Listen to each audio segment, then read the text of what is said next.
Il est 21 heures. Vous êtes sur Cannes, la radio publique israélienne. Voici votre programme en français. Bonne écoute à tous nos auditeurs. Mesdames et messieurs, bonsoir et merci de nous retrouver au micro ce soir. Yael Bernstein, en technique avec moi pour commencer cette émission, Ilya Tchernyshov. Vous êtes sur Cannes en français et nous sommes ensemble jusqu'à 22h. Aujourd'hui, 30 avril 2026, j'ai le plaisir d'accueillir avec moi Stéphane Juffa, un ami, confrère journaliste, analyste stratégique qu'on a l'habitude d'entendre depuis Metula, où se trouve son agence de presse, la MENA, dont il est le rédacteur en chef. On va évoquer ensemble l'actualité, bien évidemment, mais aussi et surtout le quotidien des Israéliens qui se trouvent en ce moment à la frontière libanaise, alors que la vie a repris un cours quasi normal dans le reste du pays. Les habitants du Nord sont plus que jamais dans un quotidien de guerre. On va parler de tout cela après les titres de cette édition. Dans cette émission, on aura aussi Marilyn Smadja qui nous racontera le grand congrès pour la paix auquel elle a participé. Et juste avant elle, Harel Bashresh qui nous dévoilera les coulisses du 30 avril, mais 2018, lorsque le Premier ministre Benjamin Netanyahou a révélé au monde entier les preuves du programme nucléaire militaire iranien grâce à l'opération secrète menée par le Mossad en plein cœur de Téhéran. Mais avant tout cela, voici les principaux titres de ces dernières 24 heures. Le Flash Info de Cannes, la radio publique israélienne, présenté par Yael Bernstein. Faut pas me le dire deux fois. Tsahal annonce le décès du sergent Liam Ben Khamo, âgé de 19 ans, originaire d'Herzliya, tombé aujourd'hui au combat au sud Liban. Il servait en tant que combattant au sein du 13e bataillon de la brigade Golani. Que sa mémoire soit bénie. Le sergent Liam Ben Khamo a été tué par l'impact d'un drone explosif dans le village de Kantara, une localité chiite de la région de Marjayoun. Un autre combattant a été moyennement blessé lors de cet incident. Sa famille en a été informée. Un second drone lancé vers l'unité a pu être neutralisé lors de l'évacuation des forces. L'équipe de combat de la 7e brigade a frappé des infrastructures du Hezbollah en riposte. Par ailleurs, 12 combattants de Tsahal ont été blessés ce matin, dont 2 moyennement et les autres légèrement par l'explosion d'un drone du Hezbollah à proximité de Shomra, en Galilée occidentale. Le drone a explosé près d'une batterie d'artillerie, provoquant l'inflammation de munitions. En représailles, l'armée de l'air a repris ses frappes à la mi-journée sur des cibles terroristes du Hezbollah au sud Liban. Selon l'agence de presse libanaise, ces frappes auraient fait 9 morts aujourd'hui. Téhéran exulte, Mojtaba Khamenei nargue les États-Unis. Le guide suprême de l'Iran affirme aujourd'hui que le golfe Persique est promis à un avenir radieux. Ce sont ces mots dont toute présence américaine serait exclue. Dans un message publié à l'occasion de la journée nationale du golfe Persique, le fils de l'ancien guide a qualifié la position actuelle de l'Iran de, je cite, victoire éclatante et de tournant historique infligeant, selon lui, une humiliation totale aux États-Unis. Votre réaction, Stéphane Juffa ? La victoire, Yael, la victoire de cette junte militaire et religieuse, c'est simplement qu'ils continuent d'exister. C'est leur résilience qui nous étonne, il faut dire la vérité. Ils ont tout perdu. Ils ont perdu leurs infrastructures, ils ont perdu leur programme nucléaire, ils ont perdu une grande partie de leurs missiles balistiques, mais ils sont toujours là. Et face à deux superpuissances que sont les États-Unis et Israël, il faut reconnaître que c'est une autre dimension, c'est une autre croyance, le chiisme. On découvre le chiisme, les analystes stratégiques découvrent le chiisme. C'est la souffrance, c'est l'acceptation de la souffrance, c'est l'acceptation de la mort. Ouais, le djihad, la guerre sainte. Djihad, c'est plus un terme sunnite. Dans le chiisme, on connaît ces images des défilés de ces gens de la rue qui se flagellent jusqu'au sang. Bien sûr. Et donc la pureté vient dans le sacrifice. Et pour nous, c'était des mots jusqu'à cette guerre. Cette guerre, je ne parle pas uniquement de l'opération en cours, je parle également de celle de ce printemps. Mais on découvre ce que ça veut dire. On en est à la 3e garniture. C'est-à-dire que Tsahal, particulièrement avec les États-Unis, ont éliminé la première garniture de politiciens, de militaires, de scientifiques. Et la 2e. Donc c'est les Viennes ensuite, la 3e garniture. Et cette 3e garniture continue de résister, continuent d'exister. Leur victoire, c'est l'existence. C'est aussi un peu notre défaite. On s'est trompé sur pas mal de points. On pensait notamment qu'en prenant des coups tels qu'ils les ont reçus, ils allaient disparaître, que le régime allait tomber. Et c'est une erreur qu'on a tous fait, y compris à la MENA. Est-ce que c'est pas par là qu'on aurait dû commencer ? Alors, je ne sais pas non plus comment le faire, parce que qui suis-je pour savoir comment démanteler un régime, et en plus ce régime-là, mais est-ce que dans les objectifs de cette guerre, dont faisait partie le remplacement du régime des mollahs, des ayatollahs, est-ce que si nous n'avions pas commencé par là, on en serait peut-être aujourd'hui à une victoire beaucoup plus vindicative que les victoires partielles qu'on a eues jusqu'à maintenant ? Il faut toujours traduire une victoire sur le terrain par une victoire politique. Et là, ils ne nous laissent pas la traduire. Et ils le font de manière très habile parce qu'ils n'ont plus rien. Et c'est là que nous voyons ces choses. Et surtout, le régime n'allait pas tomber tout seul. C'est pas le vent qui allait faire tomber le régime. C'est une intervention au sol de quelqu'un. Alors ça pouvait être les Américains, ça pouvait être nous. On s'attendait à ce que la population se soulève. Mais quand Donald Trump a dit à la population « Nous sommes en route », il n'a pas dit le mois prochain, il a dit « Nous sommes en route maintenant ». Pour vous prêter main forte, et qu'il n'est pas venu et qu'il y a eu plus de 30 000 morts parmi les civils, ça a bien entendu refroidi les civils. Les civils ne sont pas des militaires, ce ne sont pas des gens justement qui sont là pour mourir, l'arme à la main, ils ne savent pas utiliser les armes. Donc ça, c'est quelque chose qu'on n'a pas réussi. L'autre chose qu'on n'a pas réussi, pour parvenir à cette fin de changer le régime, il fallait avoir des alliés dans l'armée iranienne. Des généraux, des divisions. 2-3 divisions à Téhéran, ça aurait changé les choses. Et on n'a pas réussi à le faire. On n'a pas réussi. Ça, c'est un échec au niveau du renseignement.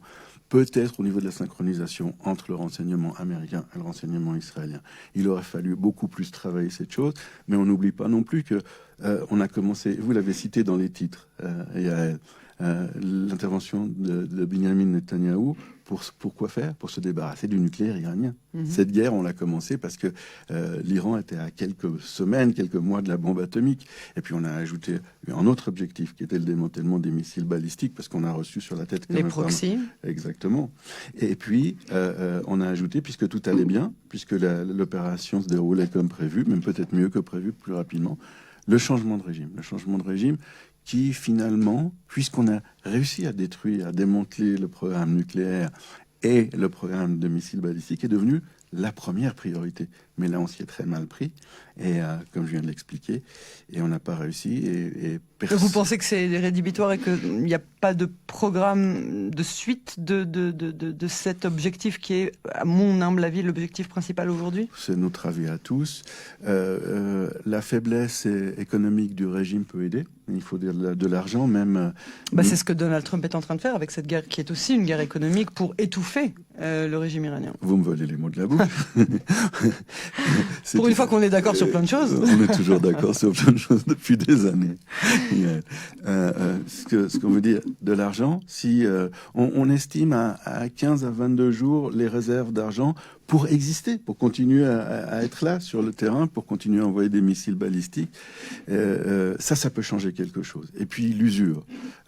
Ces gens, ces nouveaux chefs de la troisième garniture n'ont pas l'expérience des autres. Et puis il y a une pression. On estime maintenant, on a plus de données, que plus de 80% de la population iranienne n'est pas seulement contre, n'est pas seulement opposée à ce régime, elle est farouchement opposée à ce régime. Elle veut le changement. Et ils sont sur le qui-vive. Donc les maîtres de la théocratie chiite sont sur le qui-vive. Il ne faut pas grand-chose. Il faudrait une frappe au bon moment, au bon endroit, pour que des millions d'Iraniens retrouvent le courage de battre le pavé, oui, et de remplacer ce régime. Il en faut du courage quand on leur dit help is on the way et qu'on met 1 mois et demi à arriver et qu'au bout de 1 mois et demi on se barre. Il n'y a pas d'autre mot en les ayant laissés dans On n'est même pas venu. On n'est même pas venu. Non, c'est un mensonge de la part de Trump. Quand on dit on est venu, c'est-à-dire qu'on a quand même, les États-Unis et Israël ont mené les attaques qu'on connaît, les attaques aériennes. On n'est pas venu, comme on dit dans le langage militaire, boots on the ground, mais on est intervenu. On a dit aux Iraniens qui étaient dans la rue, ouais, par centaines de milliers. On n'a pas dit on va commencer une opération militaire. On leur a dit on vient vous aider. on vient vous aider à renverser le régime. On l'a pas fait ça du tout. Ouais. On les a pas aidés du tout. Alors, vous avez posé une question précise. Demain matin, il n'y a pas de changement de régime. Ça, c'est la première chose. La deuxième chose, c'est pas un coup de vent qui va les faire tomber. Ces gens sont résistants, sont résilients. Ils sont collés à leur siège. Ils savent que s'ils disparaissent, ils vont disparaître, matériellement, physiquement. C'est leur fin. Donc, ils jouent aussi leur vie. Il faut voir cela. Mais, sur le moyen et le long terme, faute d'argent, faute d'organisation, faute de pouvoir trouver les arguments économiques, notamment, on voit de plus en plus de puits de pétrole incandescents brûlés. Parce que on ne peut pas fermer un puits de pétrole. Et si on n'utilise pas, si on n'extrait pas le pétrole, on ne peut pas l'extraire. On n'a nulle part où le mettre. Il n'y a plus de citernes libres. Alors, ces puits se bouchent. Et il faut des années pour les réparer. Donc, on l'a vu ça dans d'autres conflits. L'unique remède pour les propriétaires des puits de pétrole, c'est d'y mettre le feu. C'est ce qu'ils sont en train de faire, là. Exactement.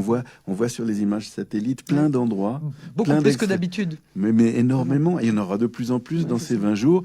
Si Yael, Monsieur Trump arrive à rester dans la même orientation plus d'une journée ou 2 jours. Il faut qu'il ait un petit peu de patience et qu'il essaye au moins d'aller jusqu'au bout de cette politique, de cette stratégie qui consiste à fermer le détroit d'Ormuz. S'il parvient à fermer le détroit d'Ormuz encore quelques jours, ça risque de changer les choses. Et à terme, oui. On s'est trompé, mais on ne s'est pas complètement trompé. Un régime peut difficilement, s'il n'a plus d'armes, si les gardiens de la révolution sont touchés quand même, si ses soldats sont touchés, si toute l'industrie iranienne, les résultats militaires des frappes du Khel Avir, l'aviation israélienne, sont extraordinaires, du renseignement israélien. C'est une grande victoire militaire. Maintenant, il faut la traduire en victoire politique. Mais un régime ne peut pas reposer sur rien. Il a besoin d'argent, il a besoin d'industrie, il a besoin de nourrir les gens. Et plus les gens ont faim, plus les gens sont pauvres. Vous savez très bien qu'en Iran, il y a un problème d'eau potable. Bien sûr. Il y a à peu près un tiers des Iraniens qui ont de la peine, qui, quand ils se lèvent le matin, leur but premier, c'est d'assurer pour eux et pour leur famille suffisamment d'eau potable pour passer la journée. Et quand on arrive à ce point, on n'a plus grand-chose à perdre.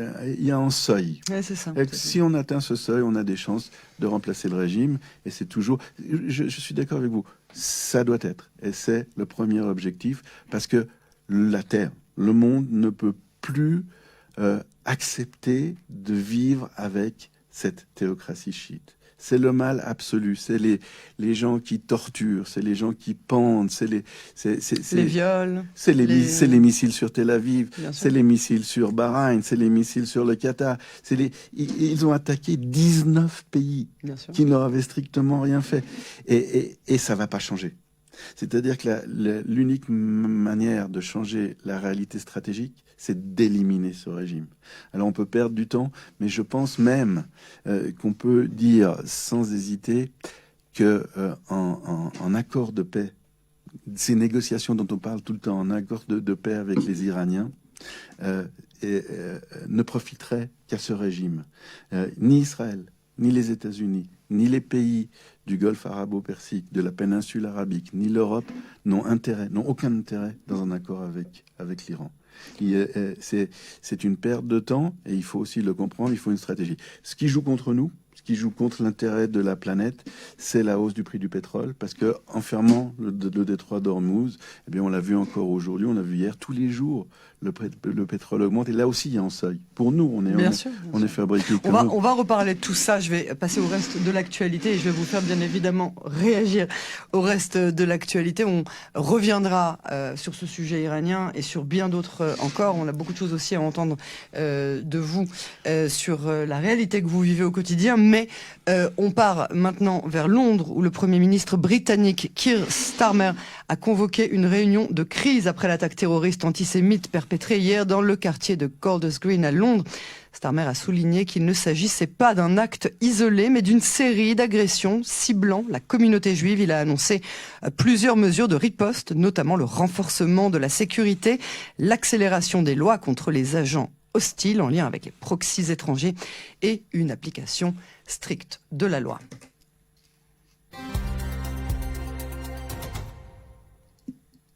Starmer there is a very deep sense of anxiety, of concern about security, about safety, about identity, frankly. And we have to be really clear that an attack on our Jewish community is an attack on all of us, and we have to approach it in that way.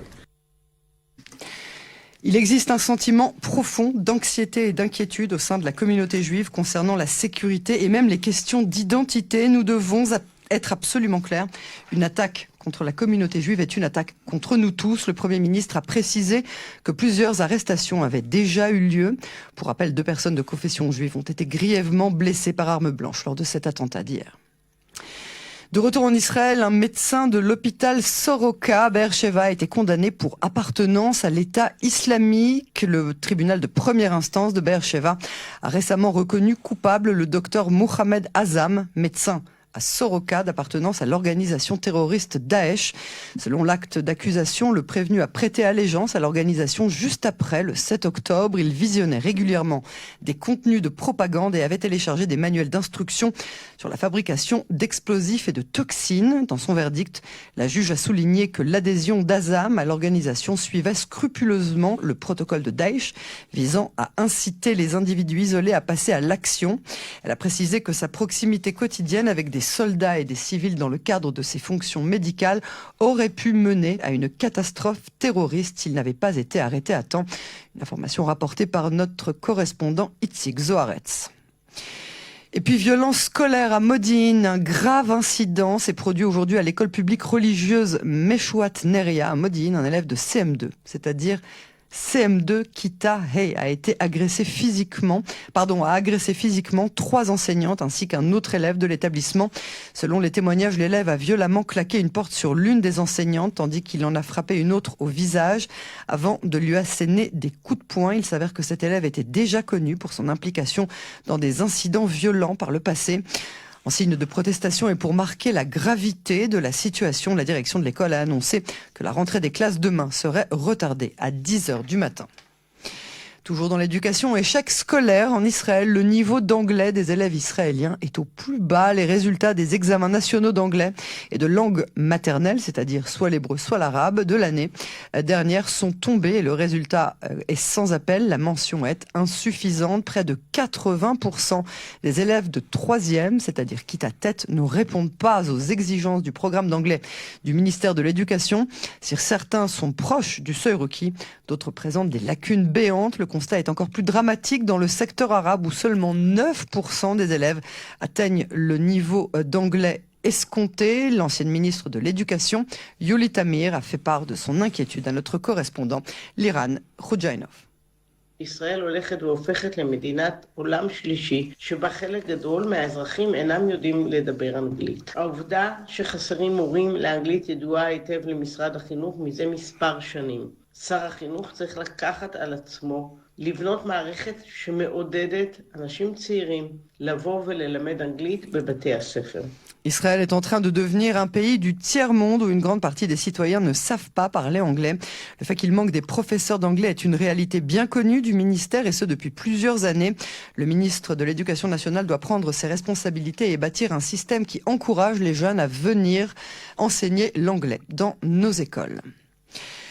Tension aujourd'hui à la Knesset, le cri du cœur d'une mère de combattant. La commission du travail et des affaires sociales de la Knesset a tenu aujourd'hui un débat houleux concernant la prise en charge des handicapés de l'armée et des victimes d'actes terroristes. Shifra Shachar, représentante des soldats souffrant de stress post-traumatique, a vivement interpellé les députés à propos d'une proposition visant à plafonner les honoraires d'avocats dans les procédures de demande d'indemnisation. שנלחמו בשבילנו ונפגעו וחייהם לעולם לא יהיו אותו דבר. תאמינו לי, 2 בניי יצאו לקרב ושניהם לא חזרו אותו דבר, ויש כאן אנשים שמכירים את זה, שיודעים את זה אפילו. שניהם אחרי 300 ו-400 ימים בעזה לא חזרו אותו דבר כמו שהם יצאו, ואני יודעת מה המשמעויות של זה. ואתם יושבים ומתעסקים כאן עם מסחרה של כספים, תתביישו. Nous parlons de personnes qui se sont battues pour nous, qui ont été blessées et dont la vie ne sera plus jamais la même. Croyez-moi, mes deux fils sont partis au combat et aucun des deux n'en est revenu le même. Il y a des gens ici qui connaissent cette réalité, qui la vivent même. Mes deux fils, après 300 ou 400 jours à Gaza, ne sont plus les mêmes qu'au moment de leur départ. Et je sais ce que cela signifie. Et vous siégez ici et vous faites du marchandage d'argent. Vous devriez avoir honte. Voici la traduction de l'intervention de Tamir Shalom, on vient de l'entendre. On reprend notre conversation sur le nord, où ce n'est pas un cessez-le-feu, c'est le feu sans cesse. Le président du conseil local de Yesod à Maala, dans le sud de la vallée de Choula, Tamir Shalom, a déclaré au micro de Kan Reshet Bet qu'il n'y a pas assez de cessez-le-feu dans le nord, mais plutôt du feu sans cesse. מלחמה לכל דבר. ולכן מה שדרשנו ממנו זה בטח לא להגדיר את כל רצועת קו העימות כקו ירוק. זה לא תואם את המציאות. ולכן צריך להתאים באופן דיפרנציאלי או באופן אחר את המציאות למציאות הביטחונית, את ההנחיות של פיקוד העורף. Le président du conseil local Yesoda Maala dans le sud de la vallée du Chouna qui dit: c'est pourquoi ce que nous avons exigé du commandement du front intérieur, c'est certainement de ne pas définir toute la bande de la ligne de confrontation comme une zone verte, c'est-à-dire une zone sans restriction. Cela ne correspond pas à la réalité. Il faut donc adapter de manière différentielle ou autre les directives du commandement du front intérieur à la réalité sécuritaire sur le terrain. Et là, évidemment, Stéphane Juffa, je vous demande de revenir à nous et de nous raconter la réalité. Là, ça fait 24 heures que vous êtes dans le centre du pays. On est ravis que vous ayez fait ce déplacement pour cette émission. Ça nous touche particulièrement, mais je suis aussi contente en tant que vous, mon ami, moi, votre ami, de vous savoir 24 heures sans courir, vous abriter. Racontez-nous ce que c'est aujourd'hui, parce que nous, on a vécu dans le centre du pays, dans le reste du pays, 46 jours, si je ne m'abuse, 44 jours sans cesse, mais vous, ça ne s'est jamais arrêté. C'est le contraste, c'est insupportable. Ouais. C'est-à-dire que j'ai vu au maximum 4 personnes depuis 4 mois. Et je vis en état de guerre. C'est-à-dire que chaque heure, il y a des bombardements. La plupart viennent de nos forces, c'est clair. Il y a moins de danger pour les gens il faut le dire aussi, ça sert à rien de tout dramatiser, c'est-à-dire que à Metula, il n'y a pas eu de maisons qui ont été détruites. Cette fois. Au mois de juin, il y avait un tiers des maisons qui étaient détruites dans les bâtiments de notre agence de presse, qui ont été complètement ravagés. Il n'y a pas eu de morts, il n'y a pas eu de blessés.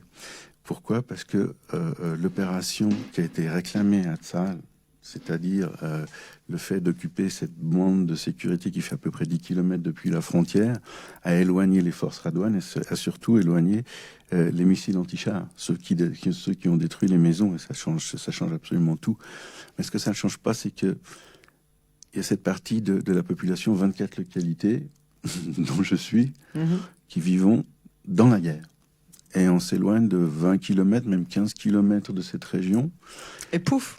Mais là, j'étais hier à Tel Aviv, mais on n'a pas trouvé de place dans les restaurants pour dîner. Et ça va être la même histoire ce soir ici à Jérusalem. La guerre, elle est loin. On peut en parler. On peut parler de la fraternité, de la nécessité. On l'avait évoqué lors de votre dernière intervention ici. Vous dites c'est bien joli vos mots, mais derrière, il faut des actes.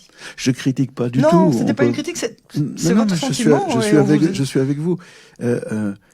De sentir d'être parti de la guerre dans sa chair, de risquer sa vie. C'est-à-dire que quand j'ai pris la voiture hier, de nouveau, je suis contre la dramatisation. C'est-à-dire que les chances n'étaient pas très grandes de me faire tuer, mais elles existaient. Alors qu'ici, à Jérusalem, si je raconte ça, je suis en train de le raconter au micro, je suis difficile à croire. Hier, à Tel Aviv, on me regardait comme un martien. Ou comme en héros. Mais je suis ni en martien ni en héros. Je suis une de ces personnes qui vit dans ces 24 localités et on voit ces élus locaux qui se plaignent.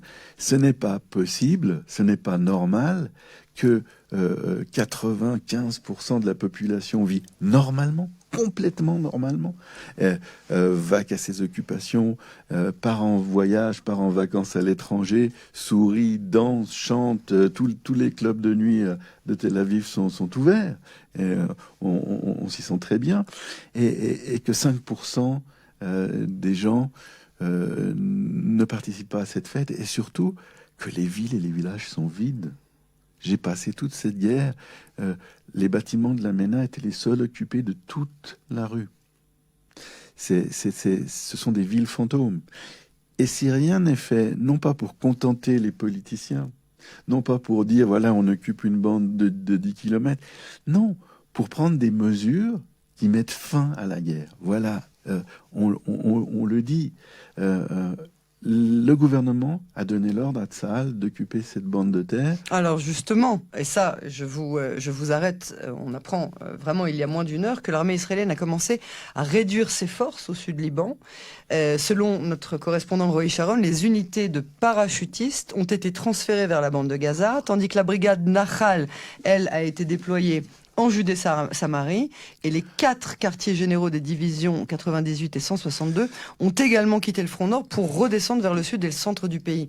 Donc, mais le travail n'est pas fini avec le Hezbollah. Il faut le dire pas à moi, il faut le dire au gouvernement. Non, je vous demande votre analyse stratégique, je voudrais juste comprendre. Je vous la soumets.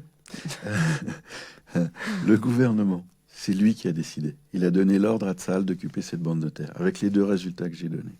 Plus de radouane et plus de missiles anti-chars. Mais la guerre n'est pas finie. C'est-à-dire que le gouvernement a donné l'ordre d'occuper cette bande de terre, mais n'a pas donné l'ordre à Tsahal de désarmer le Hezbollah. Parce que pour désarmer le Hezbollah, il ne faut pas 50 000 soldats, il en faut 200, 300 000. Il faut des crédits, il faut l'ordre, il faut que le politique... L'armée fait ce qu'on lui dit de faire. On dit à l'armée, désarmez le Hezbollah dans tout le Liban, prenez le Liban, chassez-en je dis n'importe quoi. L'armée le fait. Ça, elle est capable de le faire. J'essaye de réfléchir à une situation. J'aimerais juste terminer. Allez-y, pardon. J'aimerais juste terminer. Mais c'est parce que le gouvernement, c'est parce que monsieur Netanyahou, c'est parce que monsieur Katz ont dit à l'armée de faire. Ils ont donné l'ordre à l'armée d'occuper cette bande de terre de 10 km et l'armée l'a fait parfaitement. Je pensais que vous parliez de l'armée libanaise. Avec très peu de pertes. On a fait très attention. C'est du travail très bien fait. Mais l'armée ne va pas prendre l'initiative par elle-même de faire des choses qu'on lui a pas demandé. Et c'est très laid d'entendre des ministres et des députés, surtout de la majorité, critiquer l'état-major de Tsahal pour ne pas avoir fait ce qu'on lui a pas demandé de faire. Il faut critiquer. C'est le politique dans une démocratie qui donne les instructions à l'armée et pas le contraire. On ne voit pas du tout le chef d'état-major dire à ses soldats, allez, on continue d'avancer. Et ce qu'on peut dire, c'est que cette offensive, elle est terminée, Yael. L'armée a fait ce qu'on lui a demandé, et ça sert à rien de maintenir autant de soldats dans cette zone. On en fait des cibles, on en fait des canards à la fois. La présence de Tsahal est quand même une indication que c'est quand même une force de dissuasion pour le Hezbollah. Elle reste là. Alors oui, d'accord. On n'a pas enlevé toutes les forces. Il va rester 25 000 soldats qui travaillent. Ils continuent à planir les maisons dans lesquelles le Hezbollah avait des bases. On a vu ces derniers jours des explosions, ce qu'on appelle des explosions secondaires, c'est-à-dire des tunnels de 2 kilomètres plein de dizaines de tonnes d'explosifs du Hezbollah et d'armes explosées et détonnées en gerbes extraordinaires. Ça, c'est le travail des soldats qui restent. Mais l'offensive est terminée. On a besoin de beaucoup de soldats pour avancer, parce que sinon, ce sont simplement des cibles avec ce nouveau problème des petits drones, des drones filaires. Et ça sert à rien d'exposer nos soldats. On en a plus besoin à Gaza. Le problème que nous avons, c'est qu'on a un gouvernement qui est inconséquent. Il a donné des objectifs en Iran qui n'ont pas été atteints. Il a donné des objectifs à Gaza qui n'ont pas été atteints. Il a donné des objectifs, ou il a parlé d'objectifs au Liban qui n'ont pas été atteints. C'est là que se situe le problème. Sans faire de politique, vous savez, je suis absolument apolitique, ça ne m'intéresse pas du tout de savoir s'ils sont de droite, de gauche, d'en haut ou d'en bas, mais il faut qu'ils soient efficaces, il faut qu'ils soient conséquents. Et ils ne sont pas conséquents, Yael. C'est-à-dire qu'ils ont arrêté l'offensive au moment où ce maire de Yesod Amala a tout à fait raison. La guerre n'est pas terminée. On termine une guerre quand on a protégé ses civils. C'est la première chose à faire pour une armée, de protéger ses civils. Et les gens vont pas revenir à Metula. Metula va continuer à être un village fantôme. Kiryat Shmona, une ville fantôme. Pourquoi les gens de Kiryat Shmona prendraient-ils le risque de leur vie alors qu'ici, à Jérusalem, on danse et à Tel Aviv, on chante? Oui, il y a des limites au sionisme, non, mais il y a des limites à quel point on va mettre notre vie en danger pour revenir dans une maison qui est potentiellement une cible. Particulièrement pour les familles. Bien vous sûr. imaginez, vous êtes mère, nous, on a, vous êtes mère de dans famille. l'école, bien sûr, dans l'école de mes enfants, il y a des gens qui ont été déplacés vers notre quartier et qui ne veulent pas repartir. Mais ils ont tout à fait J'ai un papa raison. qui m'a dit, le papa d'un petit garçon qui m'a dit, moi, je veux absolument retourner chez nous, mais ma femme ne veut pas. Elle dit, je ne mets pas mes enfants en danger en retournant à Kiryat Shmona. Et si on posait peux la l'entendre. question à nos éditeurs téléspectateurs, est-ce que vous accepteriez de prendre vos enfants C'est ça. et de les soumettre au tir quotidien, pluriquotidien du Hezbollah, de leur faire subir ce risque? Surtout que pour ceux de nos auditeurs qui l'auraient oublié, dans le centre, quand on avait des alertes, bon, je parle même pas de celle de l'Iran, mais celle venant du Hezbollah, on avait quand même 1 minute et demie. C'est 90 secondes, c'est énorme. On a le temps d'y aller en on a marchant. 12 secondes. Et vous avez entre 10 et 15 secondes, dans le meilleur des cas, quand c'est pas déclenché sans même, quand il n'y a pas de tirs qui sont même pas déclenchés par une alerte. Donc c'est vraiment de toute la journée courir, et toute la journée être en alerte. Courir, ça fait du bien à la santé. Ce qui fait pas de bien à la santé, c'est vous avez des enfants. Ouais, l'angoisse permanente. Mais c'est pas ça. C'est que si vous avez le choix, si on n'avait pas le choix, quand les missiles balistiques tombaient sur Tel Aviv, ben vous avez mis vos enfants à l'abri dans Bien sûr. Et ça c'est normal. C'est parce qu'il y avait rien d'autre à faire. Mais maintenant, quelqu'un qui vit à Kiryat Shmona ou Metula n'est pas plus kamikaze que quelqu'un qui vit à Tel Aviv ou à Jérusalem. Et s'il a le choix, s'il peut aller habiter dans sa famille, s'il peut louer un appartement, s'il peut protéger sa progéniture de ce danger, vous n'allez pas le faire. Bien non? évidemment. C'est Bien tout. évidemment, la question se pose. Il n'y a pas à ajouter quoi que ce soit à cela. Et c'est pour cela que ces familles ne vont pas revenir. Qu'à Metula, sur 2500 habitants, il doit y avoir aujourd'hui peut-être 180 personnes. C'est rien. C'est-à-dire qu'il n'y a pas de vie. Et le village est en déperdition. Alors Stéphane, tout ce que vous me dites, bien évidemment, tout d'abord, c'est affligeant, c'est terrible, et on ne peut qu'imaginer, puisqu'on ne le vit plus au quotidien et pas au quotidien, puisqu'on n'a de nouveau pas les mêmes critères de défense et les mêmes responsabilités que vous avez aujourd'hui, mais tout cela arrivera un jour à un dénouement.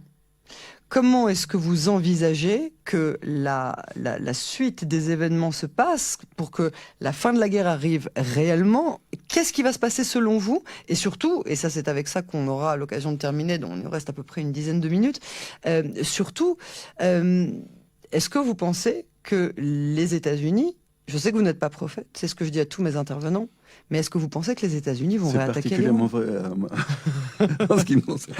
On a tous dit 20 fois les mêmes choses et une demi-heure plus tard on avait tort, donc voilà, personne n'est mis en cause bien évidemment. Alors dites-moi d'abord quel est selon vous le dénouement de la guerre, et dites-moi si vous pensez que les États-Unis vont réattaquer, peut-être que c'est d'ailleurs la même question. Non, c'est pas La même réponse, C'est pas la même plutôt. question. La cohérence. La cohérence. Il faut qu'on ait un gouvernement de cohérence. Ah, notre gouvernement. Non de gouvernement. Mhm. Sans cela, c'est pas possible. Par exemple, le contraire de la guerre, c'est la paix. Mhm. Tout ce qui peut arrêter ce qui se passe maintenant, la finalité, la réponse que vous attendez, c'est la paix. Et pour faire la paix, il faut parler à ses ennemis. Il ne faut pas faire comme Israël Katz, de les menacer du matin au soir de choses qui leur arriveront jamais. Et il ne faut pas essayer d'entretenir la flamme de la violence de la guerre. Il faut réfléchir et il faut parler de paix. Alors comment on parle de paix? Moi, je rêve d'avoir un Premier ministre qui s'adresse au président libanais, Joseph Aoun, qui est une personne qui est tout à fait responsable, qui est tout à fait décente. En l'occurrence, il lui a refusé audience au téléphone, en tout cas de manière officielle. Il a essayé, Netanyahou, de lui téléphoner à Aoun. Il risque sa vie. S'il parle à M. Netanyahou. Alors, au moins, s'il accepte le téléphone, qu'il se passe quelque chose, qu'il ne fasse pas remonter d'un point les intentions de vote en faveur de M. Netanyahou. Ce que j'attends du Premier ministre israélien, quel qu'il soit, c'est, il n'a pas besoin de téléphoner au président Aoun, c'est de dire, Monsieur Aoun, venez à l'Arnaka, on va s'asseoir, on est responsable pour nos peuples, pour que les gens arrêtent de mourir pour rien, et on va s'asseoir jusqu'à ce qu'on fasse la paix. Et je suis fermement engagé à cette paix. On va écoutez-moi, Yael, écoutez-moi, c'est important parce que tout ce domaine d'activité, de parler à ses ennemis, comme le fait le président Trump, comme le font les Iraniens même, manque complètement ici. On parle que de guerre. On ne parle pas de solution. Vous me demandez une solution, c'est de nouveau à ce gouvernement qu'il faut demander une solution. Alors, il se passe deux choses. Je ne dis pas que je suis tout sauf en naïf. Je ne dis pas que Joseph Aoun va tout laisser tomber pour dire oui, je vous ai compris, monsieur Netanyahou, j'arrive en courant ou en nageant à Larnaca, on va faire la paix. Non. Mais s'il ne répond pas à cette invitation, ce sera lui qui empêche de faire la paix. Ce sera lui qui sera responsable de la continuation de la guerre. Et laissons-lui cette responsabilité. Et je vous dis que la seule possibilité qu'il a, et nos autres ennemis également. Et imaginez une autre chose. Je finis ma phrase d'abord. Oui, parce que sinon, on n'aura plus le temps pour la dernière question. La seule possibilité qui existe, c'est justement de parler à nos ennemis, d'envisager des solutions. Et on va pas... Les délégations israéliennes et libanaises se sont parlé à Washington. Les deux points principaux qui posent problème, c'est pour Israël, la base, c'est le démantèlement du Hezbollah. Vous avez entendu mon discours maintenant ? S'adresser, s'adresser aux Iraniens, mais la preuve, comme le fait Trump. Mais d'accord, mais la preuve, c'est que ça a été fait. Il y a eu des discussions à Washington entre les Libanais et les Israéliens. Mais ça suffit pas, c'est pas des ambassadeurs qui vont faire la paix. Bien évidemment, mais c'est le début de la diplomatie. C'est pas le début, c'est la fin aussi de la diplomatie. Mais il y a quelque chose de pire. Israël n'arrive pas. Il y a quelque chose de pire. Israël ne retirera pas ses soldats tant que le Hezbollah ne sera pas désarmé. Qui a fait la guerre ? Ah bah attendez. Qui a fait la guerre ? Qui a gagné militairement cette guerre ? C'est Israël. On va dévoiler à nos auditeurs et spectateurs 80% des opérations en Iran ont été réalisées par Tsahal. Les Américains nous ont apporté leur aide technologique, des choses que nous sommes incapables de faire, mais 80% de la guerre a été menée par Tsahal. Et ça, c'est des chiffres chiffres de la MENA, vous pouvez compter dessus comme d'habitude. Et nous ne sommes pas présents aux négociations. Vous parlez de négociations. Les négociations d'Islamabad. Générer des négociations pour faire la paix avec l'Iran dans un des États les plus extrémistes, islamiques extrémistes. C'est un non-sens. Il fallait refuser cela. Moi, j'ai parlé de Larnaca, j'ai pas parlé d'Islamabad. Et à Islamabad, le vainqueur militaire, Israël, Tsahal, le vainqueur est absent. C'est-à-dire que tout le monde parle de notre avenir et on n'est même pas là. On l'exige même pas. Moi, j'aimerais que ce gouvernement qui ne fait rien Je ne pense pas qu'on soit invité à Islamabad. Mais pas à Islamabad. Non, mais de manière générale à ce genre de discussion. Mais justement le dire à Washington. Est-ce que Trump va réattaquer dans les jours prochains, oui ou non ? Est-ce que vous avez une analyse qui pourrait nous faire comprendre ce qui va se passer d'ici une petite demi-heure dans ce pays ? Je ne sais pas ce que Trump va dire demain matin. C'est très inquiétant. Ce qui m'inquiète encore plus, c'est que lui non plus ne sait pas ce qu'il va dire demain matin. Il change d'orientation. Et face à des joueurs d'échecs aussi exceptionnels que les Iraniens, qui négocient et ils n'ont plus rien, ils n'ont plus d'armes, ils n'ont plus d'argent, ils n'ont même plus d'eau douce. Et ils arrivent à garder le nez en l'air. Pourquoi ? Parce qu'ils ne changent pas d'avis tous les jours. Ils ont des exigences qui sont extrêmes, que personne ne peut accepter. Mais ils ne les changent pas. Et face à des gens qui les changent comme des girouettes, ils ont un grand avantage. Ils défoncent les négociateurs américains, et ça, on ne peut pas laisser faire. On ne peut pas compter que sur Donald Trump pour déterminer notre avenir, et c'est exactement ce qu'on fait, c'est ce que vous faites. On attend, et qu'est-ce que Donald Trump va faire ? Mais on ne veut pas savoir ce que Donald Trump va faire, on veut savoir ce que nous, on va faire. Il faut qu'on fasse comme les Iraniens, quand ils font quelque chose de puissant, c'est-à-dire qu'on définisse nos limites, ce qu'on accepte, ce qu'on n'accepte pas, et ne pas transiger. Et on a un message très important à faire passer. Il faut qu'Israël dise ce sur quoi elle est d'accord et ce sur quoi elle n'est pas d'accord, clairement, à haute et intelligible voix, et s'y tienne, même si, sur ces points, on doit ne pas être d'accord publiquement avec Donald Trump. Donald Trump est notre allié, ce n'est pas notre président. Bien sûr. On n'est pas le 51e État des États-Unis. J'apprends que le président de la FIFA vient d'annoncer que l'équipe iranienne participerait au mondial de football, à la Coupe du monde de foot, sur sol américain. Attention. C'est normal. C'est une information qui peut paraître pas très importante, mais elle l'est. Elle l'est parce que c'est très, très, très, très, représentatif de toute cette instabilité. Ça me rend jaloux. Yael. Nous, on participe jamais à la phase finale de la Coupe du Monde. Il faut peut-être jouer un peu mieux. Mais bon. C'est vrai. On va terminer avec la météo et puis on va rendre l'antenne. On attend le voyage dans le temps avec Harel qui va nous parler ce soir justement du nucléaire iranien en 2018 et on va entendre Marilyn Smadja qui va nous parler du Congrès pour la paix. Mais je vous remercie tout d'abord d'être venu. Je vais terminer avec la météo, avec une légère baisse des températures qui est attendue demain. Samedi, le mercure repartira à la hausse. Il fera plus chaud que les normes saisonnières dans la plupart des régions. Dimanche et lundi, les températures chuteront progressivement. Et attention, de la pluie est attendue dans le nord et sur la plaine côtière, avec un léger risque d'inondation dans les lits des rivières du sud et de l'est. Et attention, pays schizophrène, de la neige est envisagée sur le mont Hermon. C'est tout ce qui nous manquait. Voilà, alors les températures maximales prévues pour demain, Jérusalem, Tel Aviv et Haïfa, 20 degrés, à Tzfat, 21 degrés, Beth Shean, 27, Be'er Sheva, 24, Elat, 30 degrés. Stéphane Juffa, mon ami, mon confrère journaliste, merci beaucoup d'être venu à nous de Metula. On vous souhaite beaucoup de courage pour le reste et on reste bien évidemment en contact. Merci à tous les auditeurs de Cannes en français. Merci à Michael Holschwang en technique qui est arrivé pour le milieu et la fin de cette émission. On vous retrouve demain, on vous retrouve pas demain, on vous retrouve demain en audio, mais à partir de dimanche. Shabbat Shalom aux uns, bon week-end aux autres et on se retrouve à partir de la semaine prochaine pour votre prochain rendez-vous en direct avec l'actualité.